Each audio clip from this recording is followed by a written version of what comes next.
¿A que no sabéis cuál es la conexión entre el juez Peinado y Michael Scott? Enseguida os la explico. Pero antes, ¿y la conexión entre Begoña Gómez y David Bisbal? ¡Bulería, bulería! Vale, lo siento, cogido con pinzas. Usteto. Como cogida con pinzas está la querella de manos limpias por un presunto delito de tráfico de influencias. Al juez solo le faltó decir, es burdo, pero vamos con ello. Pero la frase ya estaba registrada. Bueno, pues he tenido acceso al primer informe de la UCO, la Unidad Central Operativa de Delincuencia Económica, que analizaba pormenorizadamente la querella y he de decir que le daba la razón a los denunciantes. Sí, concretamente a cuando admitieron que cabía la posibilidad de que su denuncia se basara en noticias falsas. ¡Mentiroso! Pero por lo visto los recortes de prensa tienen más autoridad ante la justicia que el órgano central del servicio de la Policía Judicial de la Guardia Civil. Si os leyerais el informe completo de 150 folios pensaríais que una de dos, o al juez le dio pereza leer tanto, o no tuvo a nadie que se lo explicara como a un niño.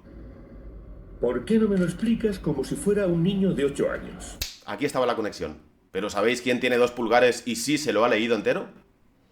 Esto es lo que denuncian. ¡Bulería, bulería! En el número 4, el más facilito. Si bien no se menciona de manera específica en la relación de hechos, se informa de la existencia de una subvención a nombre de Begoña Gómez. A esto, que es de risa, el informe le dedica un párrafo, que ya es demasiado, para decir que sencillamente comparte nombre y apellidos, pero se trata de personas físicas distintas. ¿Quién se lo podría haber imaginado? Es uno de los muchos bulos del prestigioso periódico The Objective, que en abril publicaba: el gobierno oculta el importe de una subvención a nombre de Begoña Gómez. A día de hoy sigue publicado, por supuesto, en la página del mencionado medio de comunicación. ¡Más periodismo!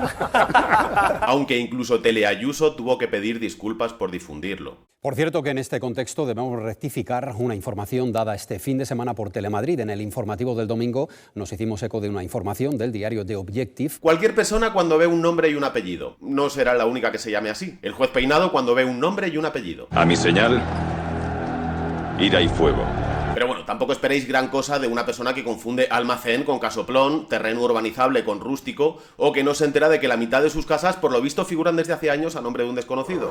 En el número 3, Carlos Barrabés montó el máster Transformación Social Competitiva de la denunciada. Además, la cátedra de la denunciada fichó como profesor asociado a Carlos Barrabés. Vamos más allá de la extraña carambola propuesta por la denuncia: te monto el máster a ti para que luego tú me fiches a mí, a pesar de que Barrabés es una autoridad reconocida en el campo especializado de la transformación digital desde hace décadas. Básicamente, el informe viene a decir que la relación de Barrabés con Begoña a través de ese máster es figurar entre los expertos del claustro y haber divulgado y promocionado dicho máster concediendo una entrevista en sus instalaciones del grupo Barrabés, como muestran las fotos. Tras recopilar numerosa información de webs oficiales e incluso redes sociales, más allá de esto, reconoce el informe, pues no se han encontrado indicios que apoyen la denuncia. Por otra parte, ante la denuncia que infiere que Begoña Gómez está en la Complutense por ser mujer de, podemos fijarnos en esta parte del informe que señala que ya estaba vinculada a dicha esfera académica, concretamente en la codirección de másteres, y que hace constar que María Begoña Gómez inició su colaboración con la Universidad Complutense de Madrid como codirectora de estudios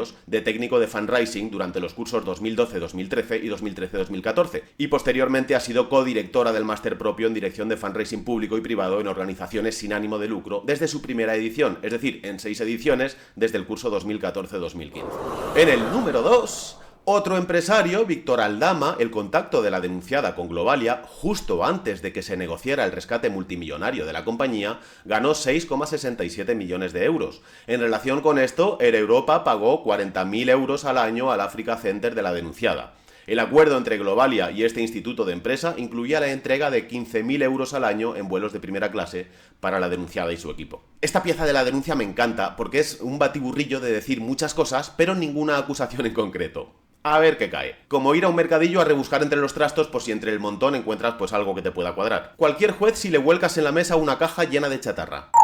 En cambio, el juez Peinado. Yo me encargo. Básicamente, lo que parece decir esta pieza de la denuncia es: ella conocía a Víctor Aldama, implicado en un caso que no tiene nada que ver, pero lo menciono por si acaso, que era su contacto con Globalia. Qué casualidad que Air Europa paga 40.000 euros al Africa Center y por otro se produce un rescate multimillonario a Air Europa. En otras palabras, el juez aceptó un argumento tan irrefutable como: qué casualidad que justo cuando una mariposa aleteó en Hong Kong se produjo una tempestad en Nueva York. Esto parece escrito por Vito Quiles con 3 años, justo después de que una mula le diera una coz en la cabeza. Por segunda vez. Respecto al contacto con Globalia, la UCO encuentra que el único elemento que vincularía a Begoña Gómez con Globalia es el hecho de que ésta coincidiera con Javier Hidalgo en 2 eventos que tuvieron lugar en enero de 2020.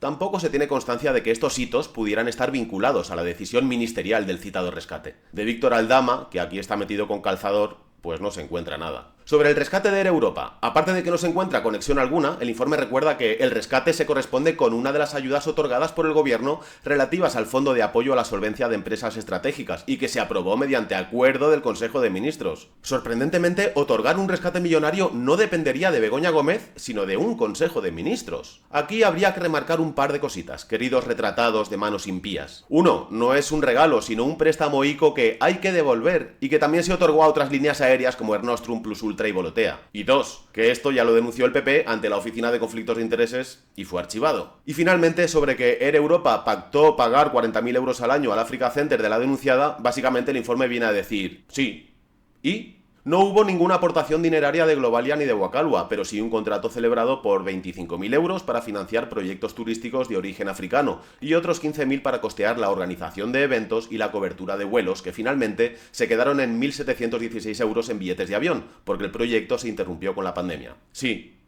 Y en el número 1, la joya de la corona, los contratos públicos que Begoña le consiguió a Barrabés. La parte tocha del informe, en parte porque es donde analiza los hechos de forma más minuciosa y en parte porque se lo explica al juez para que lo entienda un niño de 5 años. ¿Por qué no me lo explicas como si tuviera 5 años? Muy resumidamente, se localizan 99 expedientes de contratación a Barrabés, individualmente o en UTE, Unión Temporal de Empresas, con otras firmas. Básicamente se dividen en 2, las adjudicaciones a Barrabés Esquí y Montaña, con contratos por un total de 1,8 millones, y los contratos donde aparece InnovaNext, por un total de 23 millones. El informe se centra en esta parte. Hacemos zoom aquí. De estos, al menos 20 son de administraciones públicas, incluyendo la Alcaldía y la Comunidad de Madrid. De todo esto, el 91%, unos 21 millones, se concentran en 5 de ellas: la entidad pública empresarial Red.es, el Consejo Superior de Deportes, la Sociedad Proyectos Temáticos de la Comunidad Valenciana y Renfe, a través de 11 contratos públicos. Y aquí hacemos zoom para quedarnos con 3 expedientes adjudicados por la entidad pública empresarial Red.es por ser los de mayor cuantía, unos 10 millones. Y porque 2 de estos 3 expedientes son los que aparecen en la denuncia, ya que contarían con un documento suscrito por Begoña Gómez, que son las famosas cartas de recomendación a favor de Barrabés. Claro, lo que leemos en la prensa es: Begoña firmó unas cartas a favor de Barrabés y contratos públicos le fueron dados. Le consiguió los contratos. Que nosotros no sepamos cómo funciona un procedimiento de adjudicación, pues vale. Que no lo sepa un juez. Vaya tela, chaval. Por suerte, el informe se lo recuerda, de una forma tan sencilla que hasta yo he podido entenderlo. Los contratos se publicaron el 9 de junio de 2020 en el Diario Oficial de la Unión Europea y al día siguiente en el BOE, con fecha límite de presentación de oferta de 2 meses. Sí, se sacan a concurso público, no se adjudican a dedo, que esto no es un hospital de 200 millones. Se constituye la mesa de contratación del organismo de unas 5 personas que reciben distintas ofertas en ese plazo y les otorga una puntuación en base a 2 criterios. El 40% depende de un juicio de valor, que sería la parte más subjetiva, y el otro 60% que ya son más números y se valora en base a criterios económicos cuantificables mediante una fórmula. Para ambos casos se aplica una fórmula distinta. En el primer criterio, el más subjetivo, los factores que se tienen en cuenta son medidas de coordinación y control del servicio, que pesa un 20%, el plan de difusión y captación, otro 20%, y el catálogo de servicios con el 60%. Aquí se criba y las propuestas de menos de 5 puntos son descalificadas. Las demás propuestas siguen adelante y son valoradas también por criterio económico. En base a las 2 valoraciones anteriores, reciben una puntuación global normalizada y se propone al mejor puntuado, que tiene que aportar nuevamente documentación,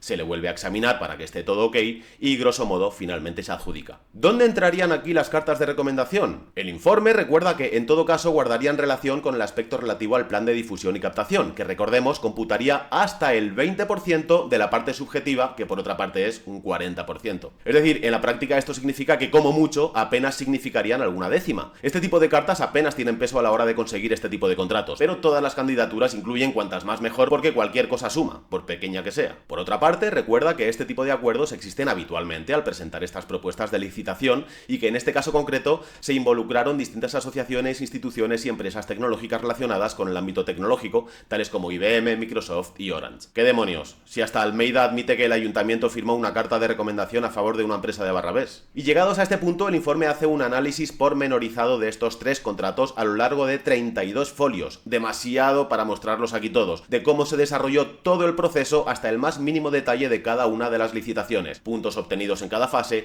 quiénes son los miembros de la mesa de contratación, el desglose de cada proyecto y sus aspectos valorados, etc. Y solo puede llegar a la conclusión de que esos contratos se otorgaron a la empresa o UTE que obtuvo mejor puntuación de forma objetiva y que no hay indicios de ninguna irregularidad. Por si cabe alguna objeción, incluso se adelantan y llegan a estudiar los contratos licitados 2 años antes y 2 años después de los de Barrabés, para poner en contexto si los criterios se pudieran haber cambiado de alguna forma para favorecer a alguien. Y de nuevo, no observan ninguna irregularidad. Cuando un juez imparcial lee un informe así. Creo que no hay nada que hablar. Cuando Peinado lee este informe. Encontradla porque si no os cortaré el cuello. De hecho, ¿qué hizo? En una nueva e inesperada pirueta, pidió un segundo informe a la UCO, más extenso, más prospectivo, que, oh sorpresa, vuelve a decir que no se han hallado irregularidades en el caso. Y de nuevo, ¿qué hizo? Siguió pa'lante. Mira, yo creo que esto acabará convirtiéndose en una saga literaria de al menos una docena de informes que ya quisiera escribir George R.R. Martin. Y así pues acabaremos entrando en un bucle sin fin. No tengo ninguna duda de que el caso se estirará tanto como se pueda y volveremos a ver nuevos episodios de brillante profesionalidad e ingenio de nuestro juez favorito. No dudo que seguirá dando pelotazo arriba pese a no encontrar nada. No dudo que aún así la jugada ya ha salido bien. Pero sobre todo, no dudo que visto lo visto, Michael Scott me parece un personaje más decente y mucho más brillante que Peinado. ¿Y tú? ¿Qué opinas de este movidote? Te leo en los comentarios. Si quieres apoyarme para seguir creando contenido como este, puedes hacerlo en Patreon o Twitch. Y si quieres que lo vea más gente, por supuesto te animo a compartirlo. ¡Besis!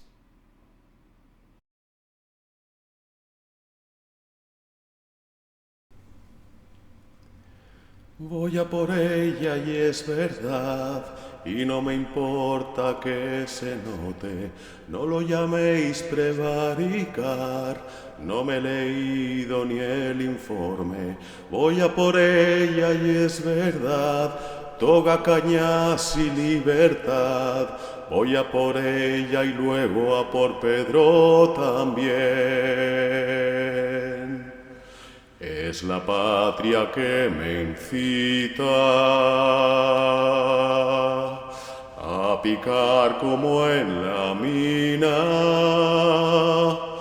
Con el tiempo algo encuentro, una multa de aparcamiento. Voy a por ella, ¿qué más da? La justicia ya está fatal. No tengo jefe ni tengo cuentas que dar. No sé, como Andrea Bocelli es ciego, como la justicia, he pensado, pues, ¿no? Bueno, si has llegado hasta aquí, comenta informe, y así sé que has llegado hasta aquí. Y suscríbete al Twitch para más canciones.